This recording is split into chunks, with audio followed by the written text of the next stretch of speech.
It's your friendly neighborhood murder girl here, and I have one of my best buds and my amazing co-host with me, Stabby! That's Hi, what guys. I'm going to start calling him, Stabby. Yes, tonight is a special feature Thursday night of Murder Girl and Stabby. Her best friend, Murder Girl's best friend. And tonight, guys, we've got a bit of a review episode for you. We haven't produced content in some time because we still have a couple of more episodes of our Absolutely. four-part... Oh, what was that? I just said absolutely. Oh, yeah. All right, here, let me move my ear here. Sorry, new headset, I can't hear a thing. We have more episodes of our four-part series, our four-part regional history series of the Mount Airy Museum coming out. It's just taken us a lot of time and effort to bring it out. It's finally coming out, so we've come back to making regular content. And tonight will be a bit of a catch-up night. So, Absolutely. We definitely need to catch up. yes. Now, I can start with me because there really isn't much. Did a dance competition. Got my student medal, gold medal place. Got my student first place 4 times. She looked beautiful while getting them. She's going to take a break because she has so many wonderful things. And I'm still back in the market for dancing. But other than that, not much has been going on. I keep telling him he can dance with me, but the problem is he doesn't think I can dance. He thinks I have 2 left feet. Not at all. Not at all. No, we can set up some lessons anytime. No, I would love to dance. Very much so. But here, with that, we've got a bit of a catch-up to do with you guys. We've got plenty of events coming up as well. A couple of absolutely. criticisms. Analyst as well. And it seems like you had an exciting couple of weeks. You had recently gone out to the, what was that? Oddities? It was the Oddities and Curiosities Expo in Charlotte, North Carolina. It's one of my favorite things to go to. My sister and I, Jessica, we have gone like 3 or 4 years in a row, and we just always have the best time. And yes, there's a lot of stuffed dead things, and there's amazing artwork, and it's just, I just love it. I love the darker side of life. And everybody loved the shirt that I wore that day. I wore that You Inspire My Inner Serial Killer shirt. People would like look and go, oh, I love your shirt. I'm like, I know. I'm a serial killer that gets away with it. If only they knew. If only they knew. So with that, guys, we've got a couple of segments here for you that we're going to review just to show you that we are an entertaining and educational channel as well. First off, there's a project that I've been working on that was wiped, but it's back now. It's simply called Great Moments in Escapism. And I decided... Wait, what does escapism mean, Stabby? Okay, well, escapism is a way for you to... Oh my goodness, I'm about to repeat definitions. Escapism, simply put, is the way of which you can entertain yourself and alleviate yourself of the real-world worries that you normally have to deal with. Things like going to your job, taking care of the more frustrating parts of your family, car maintenance, cleaning your house. These are all things that you have to do to be a responsible adult. And every now and then, to entertain ourselves, we look at escapist media. Things like movies, video games, and books are a great way. Our phone. Yes, and our phone for those who do doom scroll out there. That's me. I'm a doom scroller. Yeah, we simply could have different forms of escapism. And I found it really curious. I was thinking, well, you know what? Several times in American history, our economy has actually been really bad. So, like, what were the type of theater plays or type of methods of escapism people used in the past? And we found a couple of interesting articles that I just wanted to bring up here. But to start with, let's see here. I looked up escapism during the Great Depression, and the thing is about the Great Depression, despite the economic hardships of the Great Depression, which was limited to disposable, or, hang on, I wrote all of this down, disposable income for entertainment, Broadway still had some successful productions and drew audiences through compelling stories, social commentary, and sheer notoriety. And sorry about that, guys, my mic has literally died. Just a moment. I told you to charge it. Jeez, Stabby. Come on. It's at 80%. Yeah, I don't know. I'll definitely check that. But yeah, it turned off for a bit. So with that, what I'm gonna do is I'm gonna make this a little. You actually do sound like the intro and outro. Well, it is me. Let's see here. Oh, did you re-record it? Did you re-record the outro? I thought it sounded weird. But it's the same. I pitched my laugh at the same speed and everything. I did nothing different other than just record myself. Well, you know, very clever, because I I know. listened to it 10 times thinking, did I fucking change this? No, it was me. So Murder Girl now has 2 editors, which is great because editing is so It's time consuming. It is so, and to do it well, to do a good job at it is super time consuming. So Absolutely. I'm very happy that I have a second editor here on the team. But yeah, I listened to it, your latest promo on Instagram. I was like, no, she would have told me. I didn't think you'd notice since I pitched it the same. It was more like, if I bring it up, is it a problem? Was No. there something wrong with it? Did you not like it? No, I liked it, but I wanted to use my laugh. Well, no, I mean, like, the other way. It would have been the other way. It would have been like, if I brought it up to you. No, she would have never acted this way. She would. No, I'm just saying that there's, like, this social dynamic. No, where, because I'm the nice one. Well, And he also knows I'm a serial killer, so. that is left up to debate. But the thing is, like, what if I brought it up, right? I brought it up and I'd be like, hey, did you change the audio outro for the outro? And again, it's easy audio that you can get. So many social interactions could have happened. Now, no, I do not believe this sincerely would have happened. She would have, like, it's not like she would have looked at me and be like, hey, well, is there something wrong with the changes I made? Did you not like it? Is it? I don't believe that would have happened. But He might would have gotten that reaction if he hadn't called me out live online. What? No. I'm pointing out the juxtaposition of bringing it up in itself could suggest that there's a problem, and I'm saying that there's not. No. But no, it did take me a moment to kind of realize, okay, but here, moving on. So, the first thing we're going to take a look at here, guys, is just the Great Depression in general. A quick note about the Great Depression. It was caused by the 1929 stock market crash, which resulted in bank failures. The GDP, that's gross domestic product, dropping about 30%, which is freaking huge, guys. Almost 1/3 of our gross domestic product just gone. Just imagine that the very thing that you are holding in your hand is now worth 30% less. It's because it's that great, huge drop on the roller coaster that we love so much. Then we're like, whee! And then it's like, oh no. That's what it was. They didn't have cell phones back in the day, so they couldn't freak out as hard as we are freaking out. No, that's true. They could not. Yes, and unemployment was hitting about 1/4 of the country's population. Okay, we have a population of 330 million. 1/4 back then. 1/4 of the population. Now, we don't have to go into it now. I think a bigger percent is mentally unemployed. Mentally unemployed. That's all I have to say. It's like they're checked out. They're working for the paycheck. They're just in, out. Like the second that clock hits 5 o'clock, I don't care if a cancer patient comes in. I will see you at 8. It's 5 like o'clock. That's our mindset now.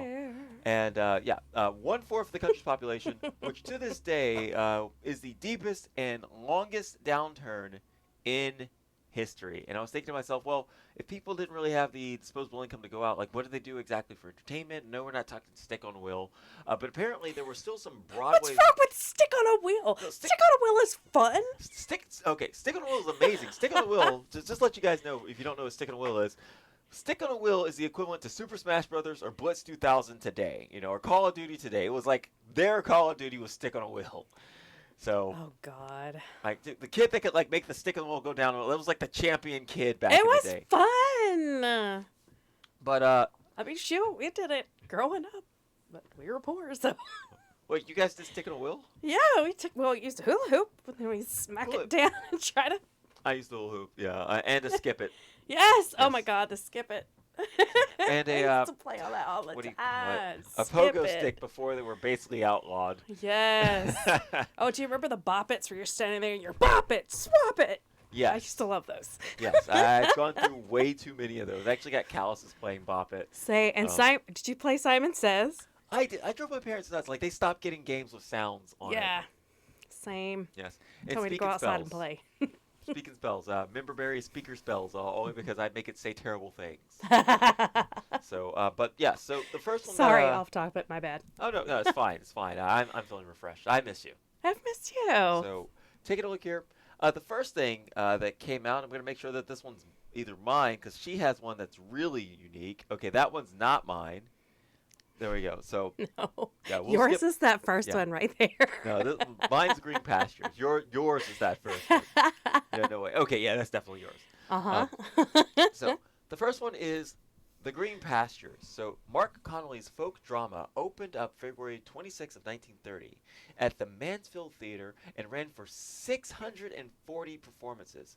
And it was featuring, and this is just something I have to, for you guys that know me, this is just something I have to find, okay? I just happened to find it. I didn't look for it. I thought it was cool, and I'm showing you because I think it's cool. Not for any other reason, okay? But it just so happened to feature an all-black cast, which back then was a super-duper rarity. It actually really was. Yes. I will say it was a very big rarity. Yeah, it was a super-duper rarity, okay? It was super-duper rare. Now it's a groaner, but that's my opinion, not hers. Okay, but back in the day, an all-black cast for a theater play was a rare thing indeed, and that's pretty freaking cool. It retold the Old Testament Bible stories, but through the lens of South African folklore. And another really neat thing about this was, with imaginative staging, like God as a preacher and heaven as a fish fry. Now, that sounds like freaking heaven to that's me. freaking awesome. Like there's one of two things. One, Oh, I love a stereotypes good come fish from fry. truth. Okay, we got a stereotype all the way back from 1920 of black people liking fish fries or fish fries. Listen, I'm white. I love a fish fry, Well, please. I do enjoy a good cooked fish as well. Jesus, I am white, but Yeah. but the point You is, ain't getting an invitation to the no, cookout. I'm not. In fact, one of our last plays absolutely had a line, and the line was, "I'm going it's getting hot in here. I'm going to take off all my clothes." It was only after the third practice that I realized that was a song lyric to a popular song. So Yeah, it absolutely was. Yeah. He totally didn't get it. I had to sit there and explain it to him, and the girls in the cast were like, "Are you serious?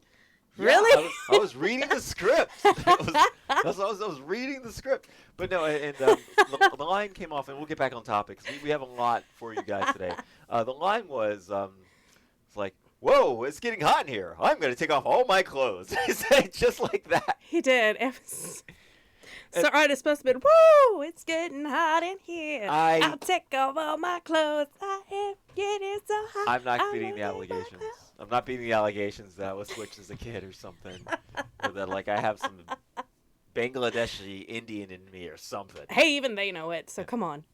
So, but yes, heaven is a fish fry. One, I think that is awesome and hilarious because back in the day, that would have been a really unique look at the just cultural differences that make social interaction back then for those type of people really neat. I think that's really cool. To get off my back, guys. I swear I haven't gone woke. I just think that's neat. Okay. No, I'm the woke one in this relationship. So the thing is, it's uplifting, spiritual. Sorry, I'm excited. I'm smiling. I'm having trouble talking because I'm smiling so much because I'm happy that we're making content again. It's uplifting spiritual themes, provided escapism during rough times, and earning a Pulitzer Prize. Pulitzer Prize. Pulitzer Prize. That is kind of a tongue twister, though. I give you that. Yes. Geez, editing is going to be a nightmare for me because I screwed up, so I guess it's my turn. It's okay. It's okay. And it earned a Pulitzer Prize and strong attendance, including tours that extended its reach. And I just find that really cool that even during a time where, again, the economy is down, your money is worth less, finding a job is extremely hard because if you were hanging out with three other guys and you're having a beer near a fence, because I watch King of the Hill, you could be one of those three guys that is unemployed and cannot get a job even though the other three work down at the factory. And for them to still be able to find a way to find a form of entertainment that spoke to the people at the time, whether you're poor, white, black, or whatever, this play could speak to you. It could speak to you about your values, how you relate to other people, what your form of salvation is, even if it is in the form of a fish fry. So I just found that really neat, and I'm going to continue this series. We're going to continue on, but I'm going to continue doing this only because I've found really cool, neat ways for people to entertain themselves in the past I could not imagine that are way beyond stick and will. That I think is just really neat. So here, the next one that we have here, I'm going to make this much larger. So, well, you put it right in front of my camera, so it's very hard to see. Oh, here. But it's okay. I know about this one because I'm the one that came up with it.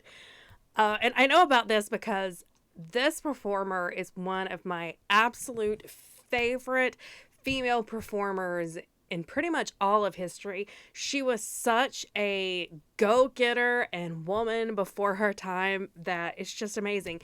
So Mae West, huge sex appeal actress back in the early 1900s all the way into when she died. And if you don't know who Mae West is, look her up because she is the one who came up with this famous line, "Why don't you come up and see me sometime?" And that was her whole thing. Very big sex appeal. Well, she also wrote shows, and one of the shows that she wrote was actually called The Drag. When it first came out, the protagonist was a homosexual man, and the entire show was set at a drag show, which is amazing. Well, unfortunately, back in the 1920s, it did not do so well. So, Again, go ahead. a play with a homosexual in the 1920s. A whole show with all drag queens. In the 1920s. 1920s, Mae West. Let that sit with you for a moment. Just didn't get gay marriage till 2016. Way back in the 1920s, there was just like, let's just give it to the... well, I can't make the jokes I'd make here, but let's just give it to the homosexual. Well, listen, I'm going to let my freak flag fly. I am a total ally, so I am all for this entertainment. This woman was way above her time, and I understand why she had to do what she did. Looking back again, of course, it was the time. But she took that show and changed out the protagonist from being a homosexual and made him a heterosexual, but left everything else the same. Left it at the drag show, left all the rest of the drag in there. But believe it or not, it was a murder mystery. It was a murder mystery, and I find that so fascinating. And you know, it was probably one of the most spectacular pieces of its time that, unless you're really into the drag culture and you're really into understanding the LGBTQIA plus community, you're probably really not going to know about it. Even a lot of old Hollywood people that are into old Hollywood style stuff would not necessarily know about the show. And it was a way to truly escape, not just by its content, but it was completely spectacular. You walk in there, you're in this amazing, amazing set full of lights and feathers and candles and beautiful drag queens and this one random heterosexual guy in 1928. It's just mind-blowing. And beautiful. I think we forgot to mention the title, maybe? Oh, sorry. Pleasure Man. Yes. The title of this revolutionary play back in the 1920s during the Great Depression was Pleasure Man. She wouldn't have said it that way. She'd been like, it's Pleasure Man. I did it. I totally used to do impersonations of her. Like, I would go dressed up like her. I don't have any videos or pictures of it, but I did, and I loved it. She's one of my favorites. Well, it's one hell of a find, honestly. Right? Yeah, no, again, like that, forgive me, it's just, when I started this project, which, it disappeared, but... He's such a theater virgin. When I started this project, I was thinking, okay, we're going to go to theaters back during, the World War II, Great Depression. It's just going to be maybe a Roman play or two, maybe something like where you got a hard-on-your-luck newsy boy throwing papers, and it's about, like how he can't get a date to the factory or something, Like, these first two hits, or, 7th or 8th, actually, but these hits were just like, wait, they wrote plays about that? During the Great Depression, during times of war, they wrote plays like that? So for me, that was very, very surprising. Mm-hmm. And the last one that we have here, unless you want to add anything else from Pleasure Man, because I cannot imagine today them just being like, we're just gonna give it to the gay guy. We're gonna have a whole drag show, and the how did they get away with this? Because it was vaudeville back then. I mean, vaudeville was full of, and I'm not saying this is like anyone is cheap, but they had so many performers and people who are out of work trying to make it on whatever circuit they were going to, that it just, there was either the burlesque circuit or the Orpheus circuit or the Ophelia circuit or a circuit here, a circuit there. There were so many entertainers just trying to make it across the world that things just were able to just bang go. I mean, look, let's take Broadway, for instance. There's a show written about that. It's called Gypsy. Gypsy is about the mom in a depression who has all these kids. They travel around trying to make it on one of these circuits. And then one of her freaking kids actually becomes famous on the burlesque circuit. Gypsy Rose Lee. It's her story. So people do that. So there's hope in the light of all these entertainers. So that's what people were looking for during the Depression, was hope that it's going to be over. You know what was insane? The fact that, I've doing this project and researching this project, I've heard more original ideas from 100 years ago. Okay, 1920 was 100 years ago, and I've heard more original, compelling, engaging stories than I have today. And geez, what was it? I forget the name, but there's a recent movie that's come out, and it's a remake of a rewrite of another book. Like it's so many layers of it was this one thing at first, then it was made in the 70s, it was made again in the 80s, it was made again in the 90s, it was rewritten. Oh, that is A Star Is Born. The original one was came out in 1933 or 34. That's actually my favorite one. But yeah, A Star Is Born is redone. It was first redone with Barbra Streisand, and then with It's the voice actors, man. I can't get away from them. and then Lady Gaga. I love the voice actors. But Yeah. what I'm getting at is I had a lot of fun looking these up, only because I'm excited to hear about these. Like nowadays, like, oh, we're gonna make another Terminator remake. I'm like, oh, or Right. yeah, it's like, oh, hey guys, we're gonna revamp the Ninja Turtles again. I'm like, yes, I am. Yeah, no more Ninja Turtles. Y'all are just ruining it. The original movies were the absolute best, okay? were. Let's be real. Jeez, what was the name of Be this real. one silly joke? It was, and we'll continue on because really we have a lot for you to. We'll move on. There was this one joke where I think it was Raphael. He was out in the park. He was in his trench coat, and somebody attacked him with a bat, and he said, like, is this it was an obscure baseball player. Oh, yeah. Yeah, Senko or something. Yes. Something What like is it was the bat of an obscure baseball player, and he was like, "Oh man, I hope you didn't pay for this." Yeah, and it just broke like easy on Yeah. his shell. You can't get more New York than that. Like that's a New Yorker now. Yeah, but yeah, okay. We're moving on. The last one that we have here before we move on to the next segment, she has a lot to tell us about the Oddities Convention, what she's been writing. Oh, I had shows. so much fun at the Oddities Convention. Of course, I'm a little odd, so it's fine. Taking a look here. The next one that we have here is right. So this one's in 1933 again. The Great Depression was in between 1929 and 1933. So this one counts. Okay, it squeezes into the back.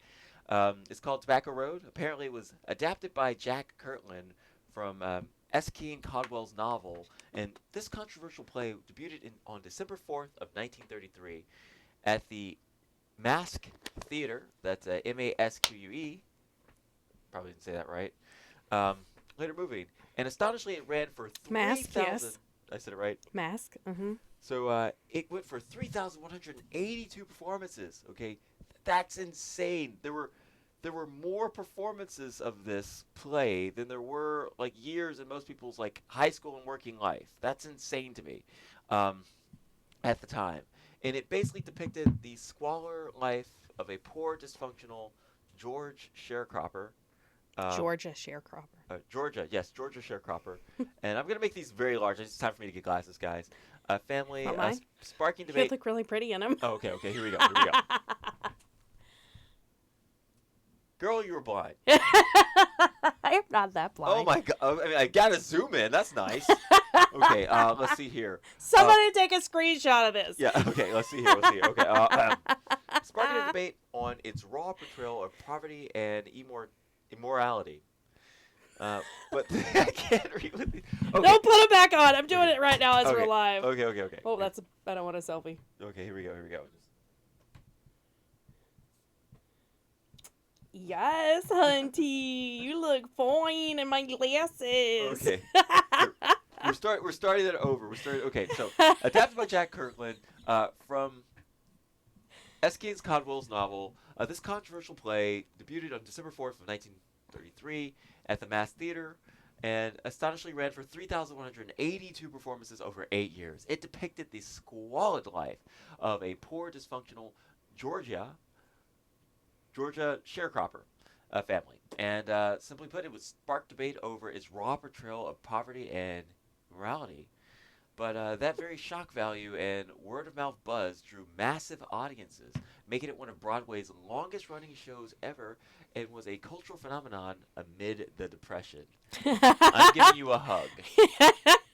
No, I probably do need glasses. It was a little easier to read. I'll be real. It was. You make you look good in cat eye glasses. Oh, really? Okay. I can't wait to see the photo. Yeah. But no, just again, people are going through the Great Depression. They're going through an extremely hard time. They still needed a way to get out of their own Mm-hmm. life and to experience a world of which they probably could not often do. And some of them had a disposable income to go and see this show. And when they did, they got a fanciful story about something that they were actually going through. Mm-hmm. So for them, it kind of unified them in the sense that they all could relate, or at least be, I'd say, respectfully and positively offended. Because offense is not a bad thing. Offense is just a way you feel, Mm-hmm. you know. And they all felt something when they watched this, to the point where it extended the show. I've never heard of a show going on like that had. I've seen so many shows that have lasted a year, but not 3,182 days worth of a year. That to me is incredible. So just, yeah, it's something beautiful that can bring people together. They can enjoy the show. So I like that. But we'll be Actually, the longest running Broadway show now is The Phantom of the Opera, and it ran for 35 years, doing 13,981 performances from 1998 to 2023. That's insane. Yes. Now, which is super cool, and I love Sirius XM because I love listening to the Broadway station.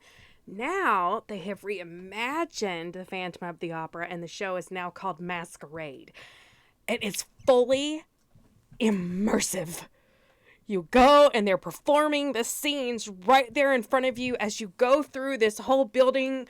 I need to get to New York. I need to see the show because Phantom of the Opera was the first like Broadway experience I heard or seen, other than the Rodgers and Hammerstein movies that my grandmother had rented while I was sick when I was little.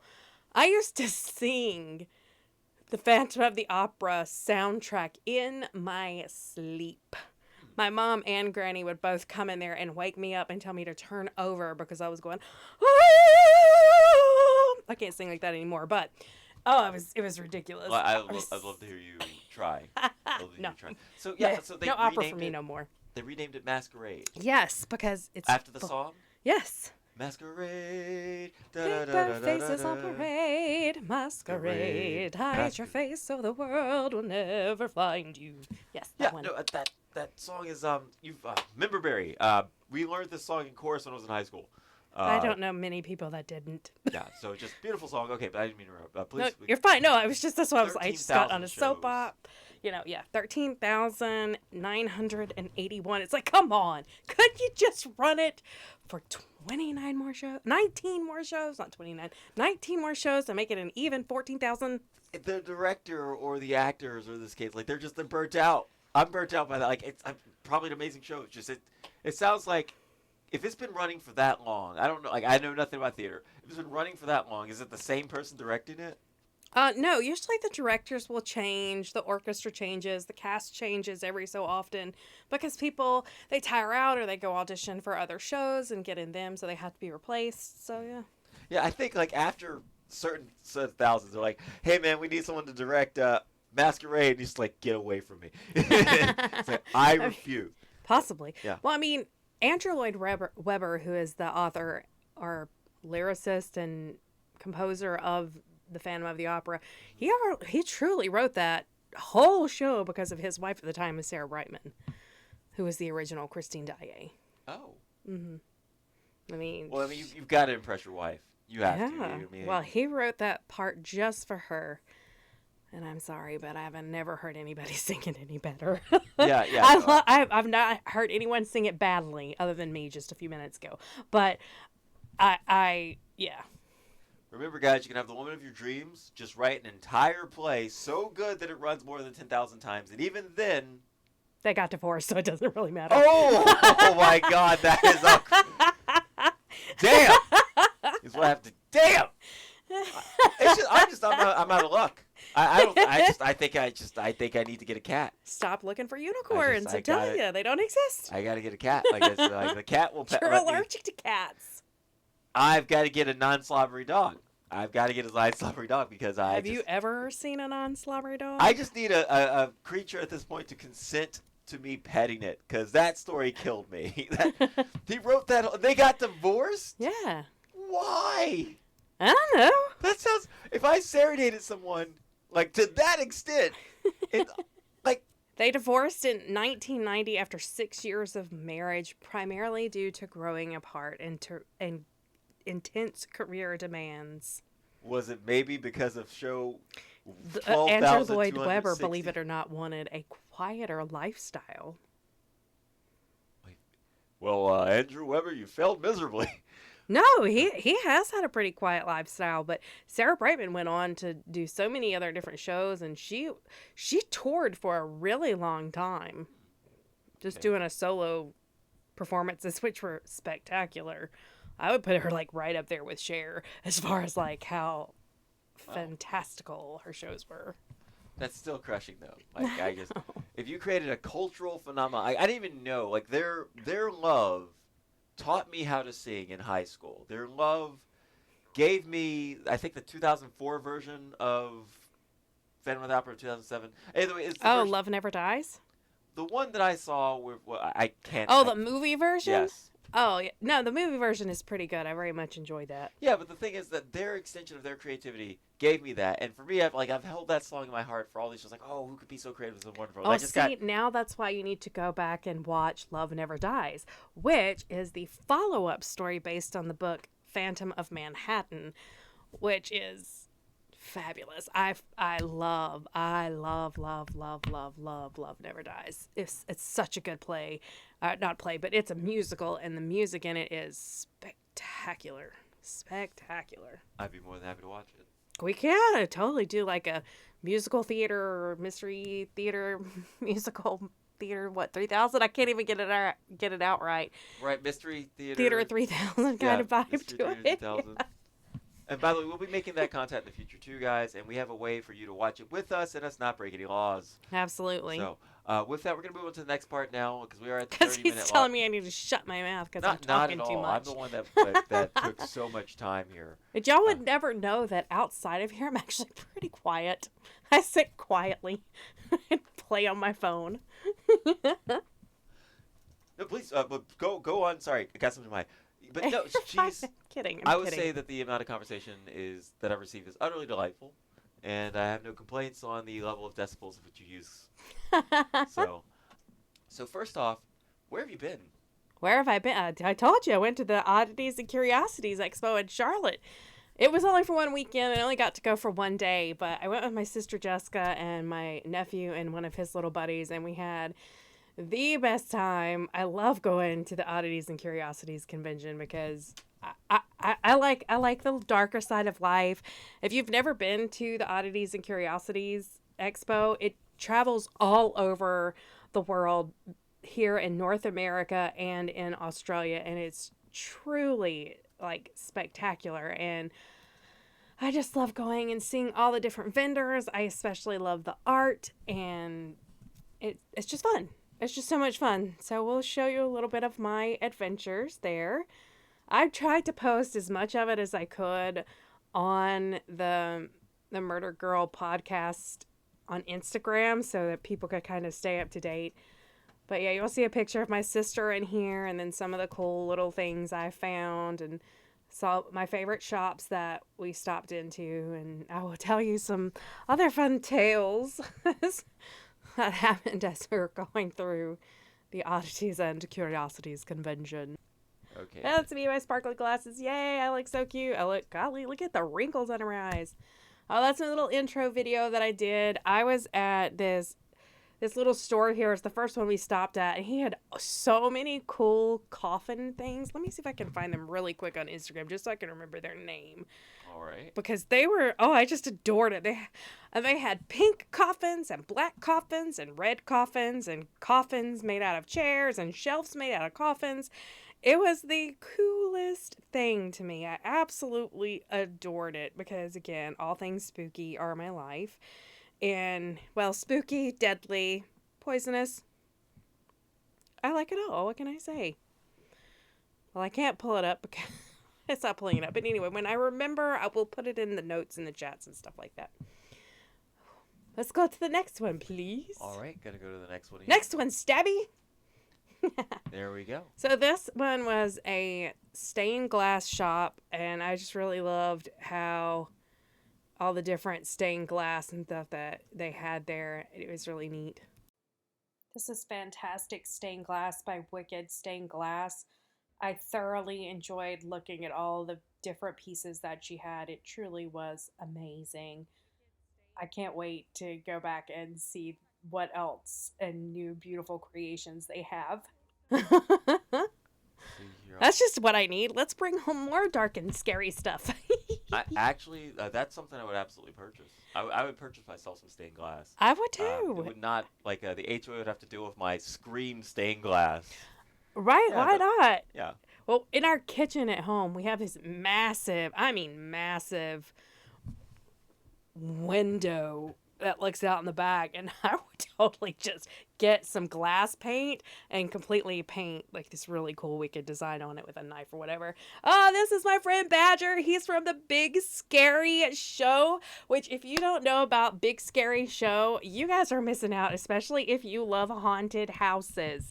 I love haunted houses. I love going to them. I think they're amazing. I think they're so much fun.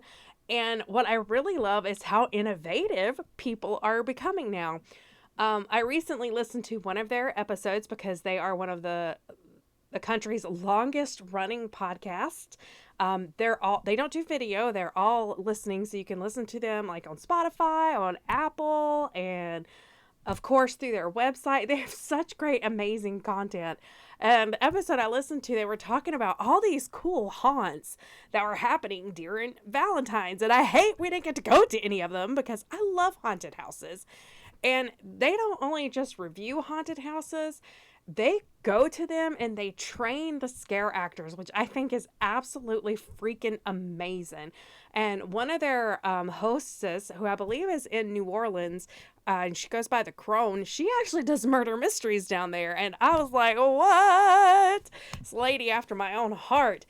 So I love listening to them. But I just went, hey guys, down there at Big Scary Show, we love you.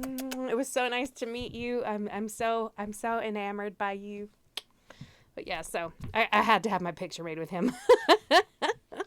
So you met one of the progenitors, and I'm using flowery language here. No, just put it in of plain English so I podcasts. can understand what you're saying. The longest running podcast in the country. Yeah, one of the, yes. They've been going for 25 years. Holy crap. Yeah. And you just happened to pod them. Yeah. I saw him and I was like, oh, what's this Big Scary Show? And I was thinking maybe they talked about horror movies or they did horror shows and stuff. And then he started telling me what they did. And I was like, what? And he's actually out of Charlotte, North Carolina, which is phenomenal. So I think he said it was the Woods of Terror that is one of their big sponsors. And I love going to the Woods of Terror. It's very hard for me to get to go to haunted houses in the fall because that is my busiest time of year, because we do so many Halloween murder mysteries during that time, which, I mean, I'm not complaining, please don't get me wrong. I love my Halloween crowd. I love having 22 shows. There are 31 days, so let me know if y'all need a murder mystery. But yeah, so I got to meet him and it was fantastic, and I truly enjoyed it. I talked to him probably longer than I talked to most of the other vendors that we were meeting and seeing. So yeah, so go check them out. Big Scary Show. And hello, Big Scary Show. Again, thank you for just meeting with my friend. Look, she's glowing. Okay, so yeah, I'm looking forward to hopefully seeing you guys in the future. Yes. Okay, so what here is this? And I'll get a zoom in on So this. this I thought was absolutely fascinating, and it's something I would, again, me and my quirky self would absolutely love to do. It is jewelry made with blood. It can be your blood. It can be someone else's blood. But you see, like, on that picture right there, the wedding band, the red ring around them is actually blood. So, like, Fascinating. did you need like to give a pint, like initial? No. It deposit? doesn't take very much at all. It's just like a little vial, and then you pick out your design, and she designs all this different jewelry. Okay, so it's not like a front for like vampirism or anything like that. I mean, it may be. I'm not opposed to that either. We do like- know I have a very hard time sleeping at night, so I'm just saying, like, how much blood do you have to get the discount or anything? I don't know. I'm kidding, I of course. didn't I'm kidding. ask.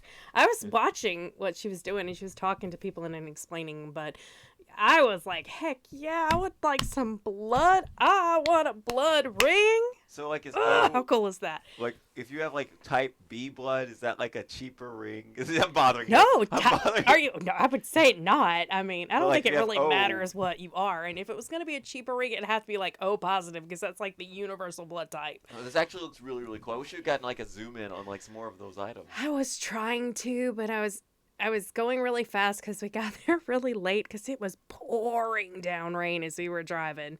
And, you know, my nephew and his friend, they were trying to go all over the place. And they're like 10 and they're super cool. And, you know, I was trying to keep up with them. So I didn't get to do as much as I'd like. But, I mean, who knows? I might go back to another one. They have one in Richmond, I think, in September. Well, I'll make sure to put that calendar up. But just asking one last question. So, like, if you have type O blood, do you, like, favorable treatment? I don't know. Or You're no? going to have to ask her. Okay. I mean, that would be pretty cheap of you. You know what? This is kind of bad. I actually don't know my blood type. Really? Yep, don't know it. There's a lot of things that I just choose not to know about myself. That one's kind of important. Yeah, just in case something terrible would happen. Yeah. Not to make this about me or anything. It just hit me. I don't know my blood type. Do I know mine? Crud. Yes, I do. I do know mine. He's like, okay. I had to think on it for a second. Yes, I do know mine. Well, do you mind revealing it to the audience? That way you're I'm O positive. You're O I'm positive. a universal. I mean, come on. My name is generic. Jennifer Johnson Brown. I'm a generic girl all the way around. So your O blood positive. is That's like me. the Smiths of the blood. Yeah, I am. Absolutely. But with that actually sounds really, really cool. All joking aside, I think a jewelry that has a personal hand of your own, let's just say amplified DNA, I think is really neat. Well, I mean, you can also have your loved one. That'd be cool.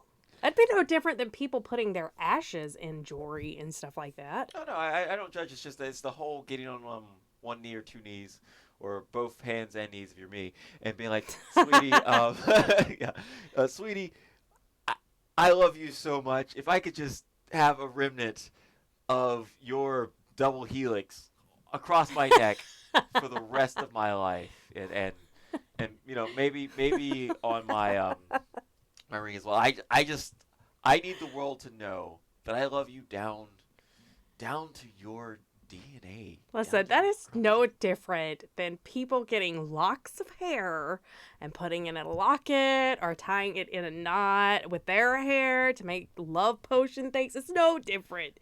It's absolutely no different. It just looks prettier. You know, I'm so burnt out. That's romantic to me. Did you know there random? I know so many random things. It's ridiculous because I'm a learner. I absolutely love to learn, and if something strikes my fancy, I will research it. But did you know there is a hair museum that specializes in pictures that were made from people's hair before they died?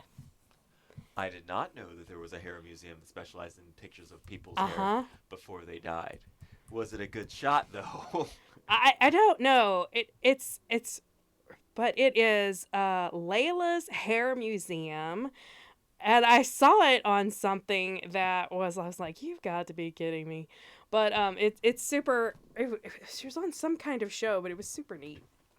Anyway, we'll look it up. Pictures for that later. On the screen. We'll definitely put it on the screen. I don't know where they are. So yeah. What do we have here? So this is probably one of my favorite artists there. I really love the art. Sometimes they're more colorful and dark.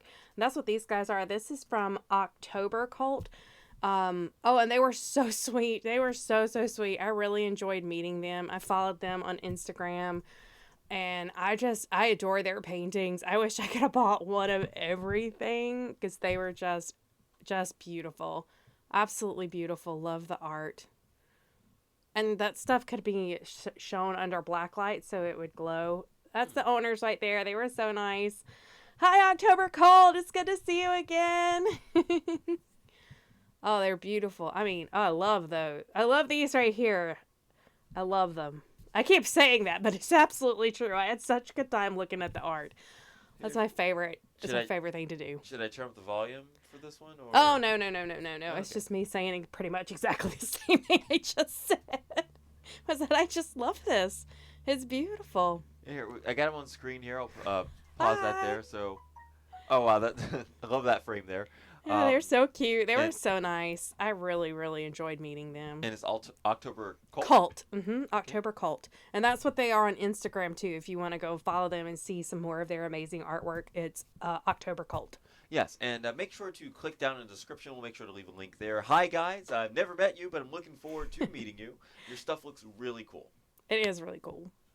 Badass. All right, and here, still trying to figure out the controls here. All right, so what are we looking at here? So this is from the steampunk store. Oh, and they followed me on TikTok because I featured them in this. But it's all steampunk, and oh god, what is it? Steam and STEM, maybe? I don't remember, but Yeah, steampunk sounds like a problem Ohio has right now. well, yeah. But no, I was like, he works for them, and I was like, oh, can I take your picture with that cool ass umbrella? He said, yeah. So I said, geez. Random. I just thought it was so spectacular. I wish I could get a zoom in on that. Beard is immaculate. Yeah, he has a great beard. I love his hat. Just want the hat. I should have worn my steampunk hat. I do have one. I should have worn it, but I did not. I absolutely want his level of swagger when I get to his. Oh, he totally level of had swagger. experience. He was so cool. So cool. Yeah, the thing is, one thing I've stopped doing whenever I meet people of a certain age now, people will be like, like, how old are you? I'm like, I'm level 37. I just gotta flip that. Like, he looks like he's level 86. Doesn't that sound He's better? totally not, though. Yeah. He might be in his late 40s, early 50s, Oh, maybe. He's only a level 40. Okay. Yeah. Only level. He's totally cool. I want that umbrella. Like, no, I wish I could have gone with you this day. You would have had so much fun. We would have had a blast. All right, this is them. It'll show their background when you play it. Oh, Steam and Gears. Steam and Gears. So this place. Oh, there it is. Steam Yeah. Gears. I want this right here. Oh my god, it's so beautiful. Oh. Looks like a corset. It's a corset. Well, the whole dress. It's a dress. Oh, okay. Yeah, it's a dress and a hat. I want that whole thing. But alas, that would maybe fit my left thigh. You know what? I love a girl who can be honest. Hey, no, listen. Again, my favorite joke. We all know this. I think you would look really neat in that. I'm pretty sure that's a custom-made thing. Mm-hmm. Which means I look beautiful in a corset. Let's be real honest. I'm not afraid of my curves, honey. Yeah, but I think I would. Now I'm only intrigued to only see you in it. I would just see you in it. I do. Well, maybe if y'all need a plus size model sometime, let me know. Now this is my sister right here with by pointing, with the pink hair and the double piggy tails. Oh, I just love that. And little that girl sword. looks like content creator. Yeah. Yeah, content creator. Yeah. Mosey. There she is. I love her. Oh my god. And I'm noticing a display there. What's there? Are those a bunch of small knives? Yes, they had small knives and all sorts of different things. It was really cool. I enjoyed that one. Okay, so what are we looking at? So here? these are little dioramas that have different things in them, and like they're all bug related. It's the insect dioramas. I think they're fantastic. I think they're so stinking cute. It's hard to see in that one, but my sister loves mushrooms, so I found that one. And then I didn't get a video of it, but I wish I had of it. At the very other end of the table, there they had a diorama with a beetle as a barber. My sister's a barber. She's one of the only female barbers in my hometown. She owns the Chop Shop Barber and Shave. So if you're ever in Mount Airy, tell my sister Jessica you want to stop by and get your hair done. She is actually a beard specialist. Mm-hmm. No, I did want to ask because I did see a couple of chitlin in the picture there. So I have to ask and I have to make this very clear because if you know, you know. Are those your sister's kids? Yeah. Okay. Well, the blonde is. The other one is his friend. I tried to keep him out because, again, respecting their privacy. Of course, but no, it's not that at yeah. all. I just wanted to because I saw a bunch of. So the thing is, I've gotten to the age now where I love kids, but I have to avoid them.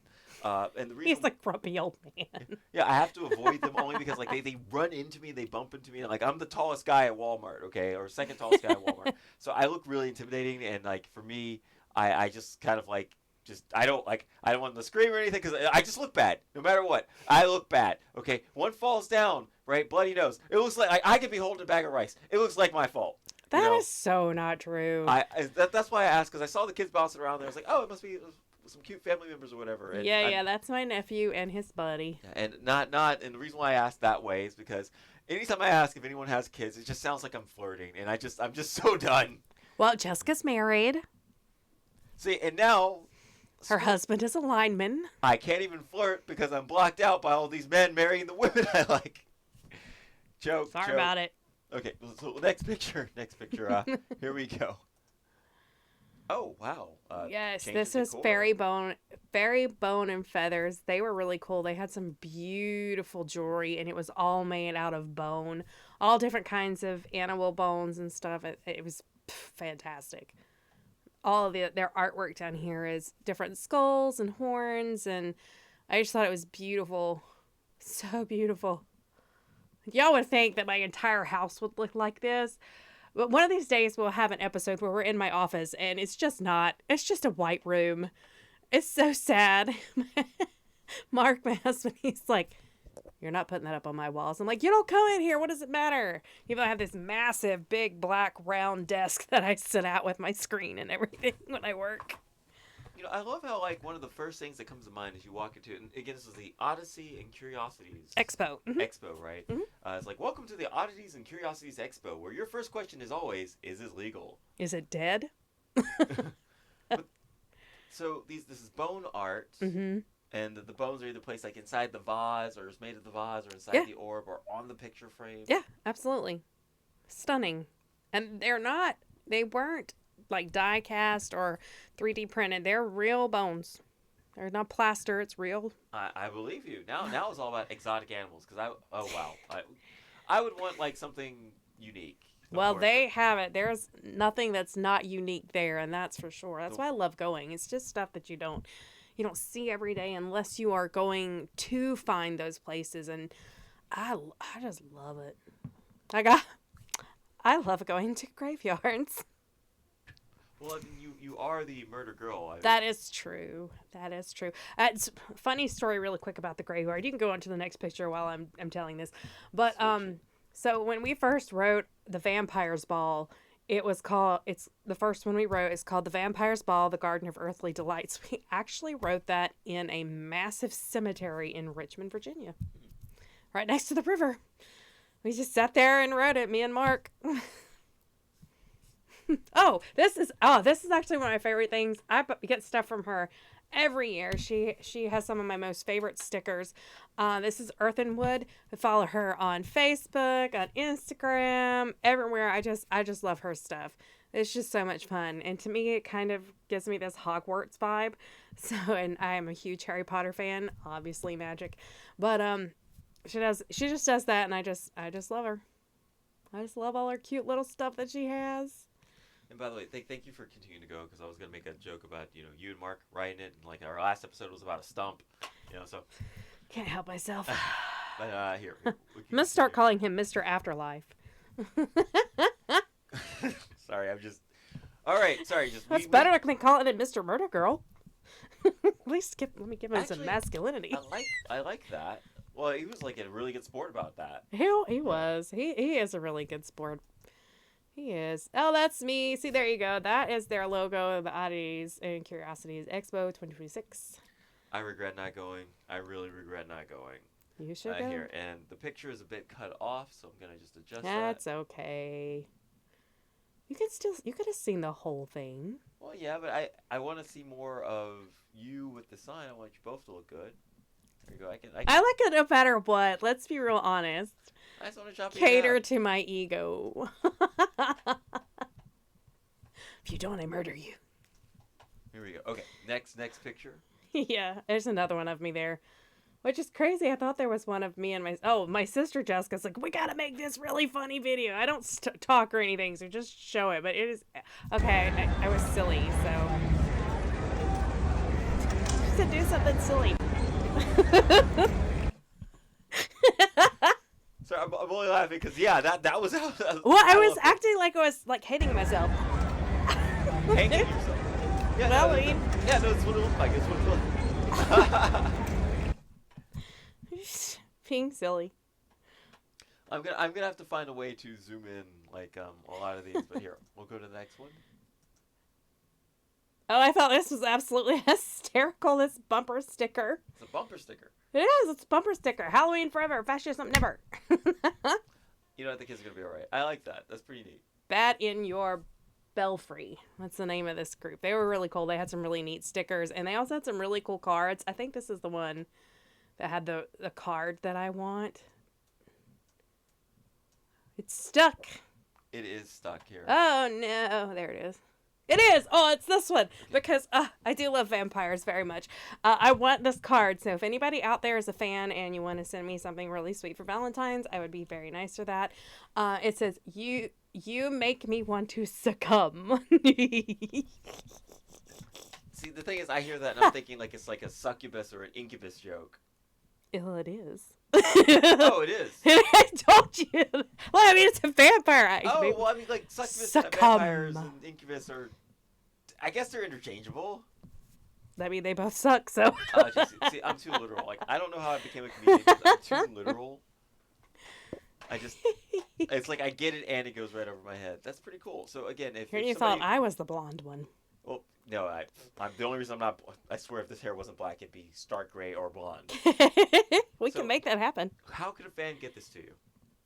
They can go to that same company's website and they'd be happy to just, DM me, let me know you got it, and I'll send you the address to send it to. All right, guys. Well, again, here. I'm not going to give out my home address online, you crazy. I'm sure we could find a. Oh, that's another one. Oh, no. And another one. It's Oh, the no. exclamation point. Okay, that's I unfortunate. think that's Here, kind of one of the last. Let's back out. Let's back out. Well, they show up just fine there. Yeah, let's. So that's my sister. Wow. Sorry, it's just like. What the heck? It's one thing to respect privacy, but can't even see her. You just go back. Okay, we're gonna go back. You can just see it on the full. There you go. That's fine. That's my sister. And those are some earrings that I thought. I mean, my ears are not pierced. I have one of these weird things with my ears that no matter how many times you pierce them, they're gonna go back up. But I saw those and they say thick thighs and spooky vibes, and I'm like, yes, indeed. I hate that we can't see it. Like, I'm pretty sure the Well, audience just loves it. go back to the plain thing and stop trying to do all this stuff and move it. Well, it's hard to see on the screen. Like, I know it is. I know it people at is. home. But when we do all the edits and stuff, we'll pop it up there so you really can see it. And then I saw these other earrings. I just want to give you the creeps, which is something I have been told I do to people because I have this tendency to just stare at people. And I'm not meaning anything by it. It means I just am physically enjoying the way that you look. And I don't mean anything by it. It gives me some kind of peace or something. But Mark and Willie and even Jessica, they're like, you are really giving me the creeps because you're just staring at me. Because I will just sit there and stare at you. Hi. So that's what I want to do. I just want to give you the creeps. Okay, I'm officially going to have to make multiple camera angles to get that to zoom in, just so we can. Okay, and what are these? So that's another artist. My sister actually bought some of her art, and it is beautiful. It's the art of, and I can't see it because it's so small on the screen. But I followed her too. She had some magnificent pieces of art, and they were not like little pieces. They were big pieces, and she does them all. And you can go on her Instagram, and when we are able to pull that picture up, you'll be able to see it. And I promise I'll pop in the name when we do the edits. But she was fantastic, absolutely fantastic. If there's any that are particularly significant that you'd like to see? Not really. I just thought that was the coolest little hot pink skeleton. And I was like, Edgar, I found you a girlfriend. It was just stupid. Edgar's what I named the skeleton. I don't know. Well, Edgar's going to become a staple of the show as well. But He is. Actually, when we go to my office, I do have Edgar. Because when we did the Vampires Ball the very first year, that's a picture of me and Jessica at the Curiosities convention. I had Edgar as he was the dead king, so he has a head. He has a head with a crown, a skull with a crown on my desk. But let's just end on that note because. So with that, let's see what else we have here today. What's next on the agenda? Okay, so you want to look Oh, up some chainmail oddities. there is a little Yeah. bit. Okay, so while we, the last portion, I swear, and then I will stop talking about the oddities Here, and curiosities. I will pull up the pictures as you. So first off, prep us for what we're about to see. So what we're getting ready to talk about are these, as I was walking around, things I heard at the Oddities and Curiosities convention that you're not going to hear in everyday life. So, walking through the Oddities and Curiosities convention, you come across people and they say the most strangest things, like this one, for instance. Do you want to get some chainmail? I thought that was hysterical. Random conversation, husband and wife. Oh, I'm assuming husband and wife. I should not assume, but a man and a woman. They were walking together and they were talking about things, and they just got so excited when they came up to this chainmail place. I mean, the chainmail was absolutely stunning. Don't even get me wrong. It was absolutely stunning. But to hear that, it's like just things you don't think you're ever going to hear. But you hear them when you're walking around the Oddities and Curiosities convention. You want to go get some chainmail? And look at that. I mean, that's just absolutely stunning. Who wouldn't want that in their house? I mean, I would. I would wear it, but it's a little small. You would look good in it. You're small enough to wear it. Well, it's not for me. But yeah, it's not for me. But that brings back memories. They enjoyed it. This is another thing that they were looking at. It's a loincloth, but made out of chainmail. Yes, and you'll notice that it's at the back end of the wearer. Yes. As well. We couldn't show what they were actually looking at. But yeah, but it looks amazing. It is beautiful. I mean, don't care how much it costs. I want to buy it stunning. so bad. You could wear that. Actually, I would be more than likely to wear that. Yeah, I know you would. Nice warrior outfit. But no, this is clearly designed for the feminine persuasion. I mean, a guy with a nice butt could wear that. Well, yeah. I personally I'd like to see it on a lady, but you would absolutely have to have a dance belt. I actually had a chance in the past to buy something like this, and I wish I had taken that opportunity. But it looks really neat. Yeah, really it's beautiful work. Absolutely beautiful work. Oh, there we go. Yeah, that was another piece that she had there. It's really beautiful. So the thing is, according to video game logic, if you were to wear something like this, it would only ever hit your breast, the arrows, if you were the fireball. But just the fact that we have so many creative people willing to just display their talents like this, I love this. And again, this is my glass slipper, because if I could afford it, I'd buy all these things, and I would search the land far and wide for a Shirley or a Sheila to put this on and go dancing with me, go competition dance with me. Like, ladies, that means you gotta be tall and slim. We dancers have a type. We dancers have a type in particular. But no, I got so close to having someone who would be able to wear this. So here, I'm going to zoom in on this one just a bit. Why? It looks beautiful as it is. Oh, well, yeah, but the thing is, this here is like more, like this looks like it has like a cod piece, right, in the front. And it looks like we don't need to zoom in on it. Chainmail shorts, if you will. But that's all. I was just trying to, give the audience what they want. But they've had it, I promise. And well, actually, I think these are by let me see here. Right, a Marina Rose, chainmail. Chainmail, yes. Melee. What's that? Like a sword fight, melee. Oh. At least that's how I think it is pronounced. Oh. Well, either way, I'm not sure. I'm not sure. Really either. But let's see here. Taking a look here. Yeah, you can easily find her on Facebook. These pictures are on Facebook as well. That's Marina Rose, chainmail. These are just beautiful. And some of her jewelry was so beautiful. That's stunning. Hashtag goals. Yeah, guys. Do you make that in a quadruple X? You know what? I bet they do. I mean, I'm sure she does, but it probably costs hundreds of thousands of dollars. Because that is some intricate, detailed work. And then I think it possibly repeats. Yeah, but still, just the fact that you saw these, like, I've got to absolutely go to the you should come. Again, it's so much fun. I enjoyed it. Other things we heard while we were there was Jessica and I were just walking down one of the rows, and this I mean, she couldn't have been more than 14 or 15. Totally looks up and goes, I'm about over all these dead things. It's Right, like, here we you're go at back. Oddities and Curiosities Convention. Definition of what you're going to find there are oddities, meaning there's going to be lots of stuffed animals. One of the other things that was said, which I thought was really cute, and this all kind of happened in this same little block of places. So this two gals were looking at this piece. It was what is it called?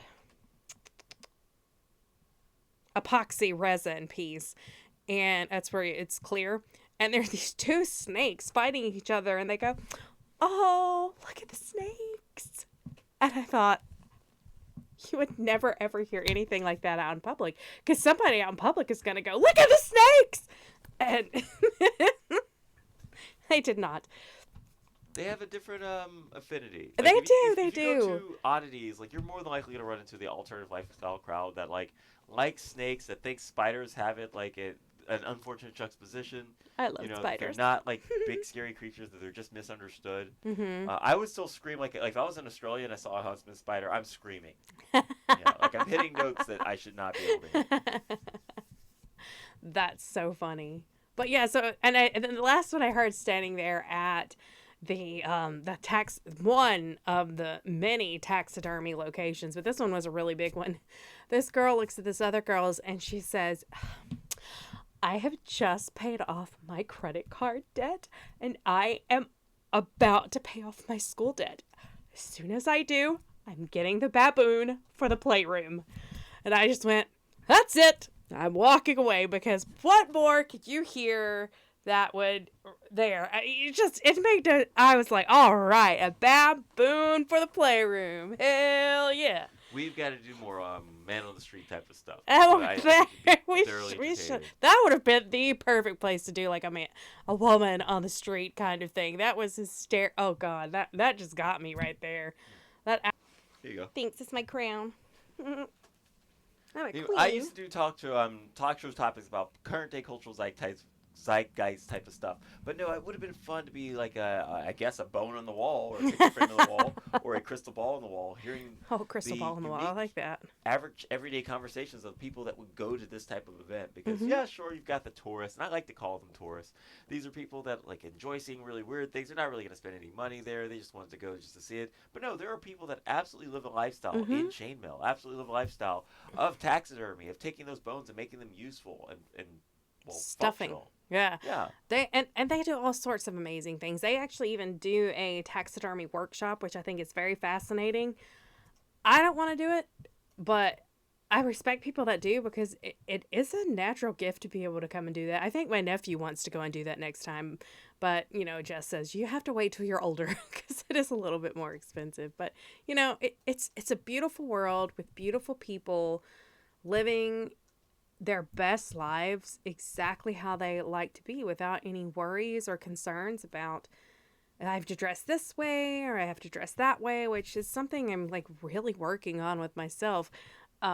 Recently I've been writing and playing with ChatGTP because I took a course on how you can use AI, because listen, y'all, I'm not the best when it comes to social media, okay? Shocker. But I literally was sitting there and they were telling me how to like get your ChatGTP to talk to you. And so I was like, okay, so let's talk about the murder girl. She like asked me all these questions, and I went into this like 3-hour long question session with my ChatGTP. I was like, oh my God, this is amazing. And we got towards the end and she's like, okay, so this is like literally the final question. How do you see the murder girl? And she gave me this list of different things. Like one of them was like a gothic cemetery. One of them was a dark library. One was a mad scientist, and I forget what the other one was. And I was like, none of those. That's not how I see myself at all. I see myself in a 1950s style retro pinup girl kitchen, cooking murderously good food, having a wonderful good time for everyone that comes in and sees me. And so it was great. So that's how I see me. So a little bit bubblegum, a little bit pinup, with a little bit of goth retrograde. So that would be me. That's what I strive to be. And I'm hoping that I can get my wardrobe there. Because that's what I want to do. I want my wardrobe to get there. So, I mean, I love this shirt, don't get me wrong, but I do want to be a little bit more pin-uppy. This place could definitely use a lot less green, but for me, antlers or just a unique picture frame, crystal ball, I think those are nice.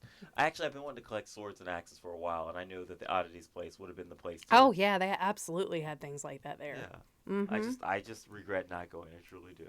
Well, adventures. So with that, let's take a look here.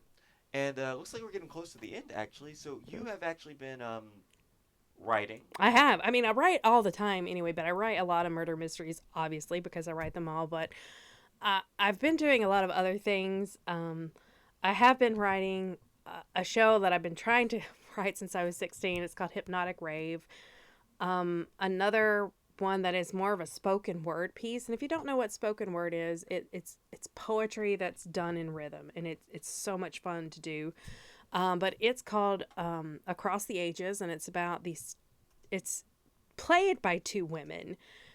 One is a young woman, and one is an old woman, but they're in reversed roles. Because when you're younger, you're always wishing you were older, and when you were older, you're always wishing you were younger. And it's their story and how they cross. And I don't know. I got that idea, and I just thought, oh, that'd be fascinating. And then I recently finished writing a straight play.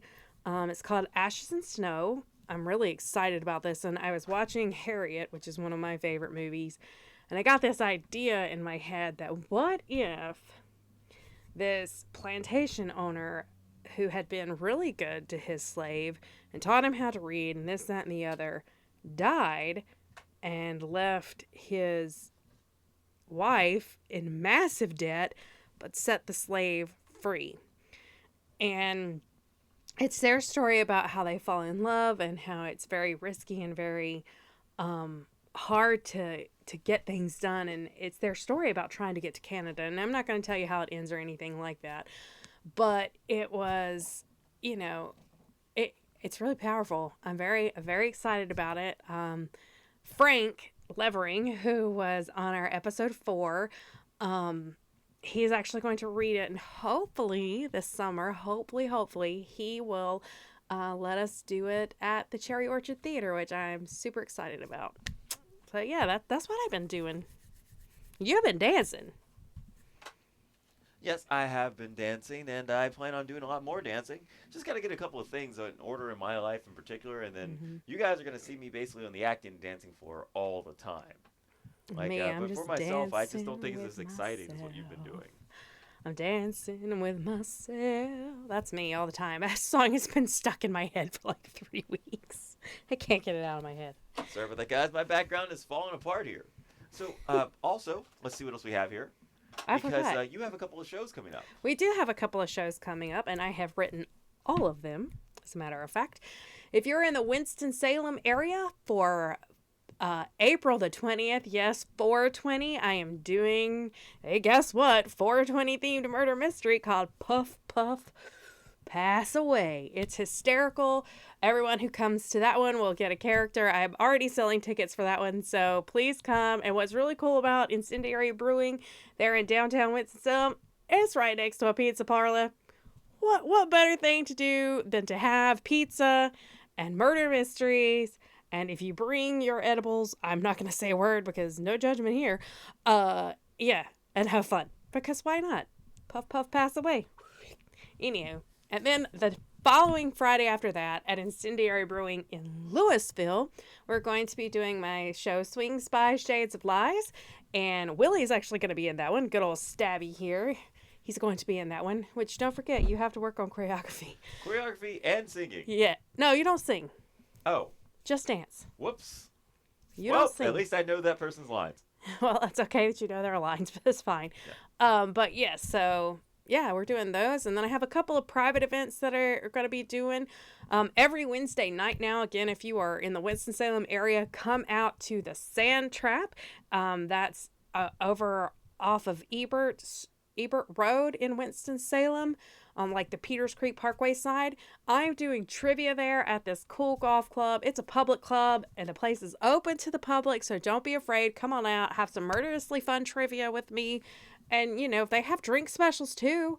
I mean, come on, you cannot compete with a $3 fireball shot and a $5 margarita. And I will say their margaritas are good. I did have one Wednesday night.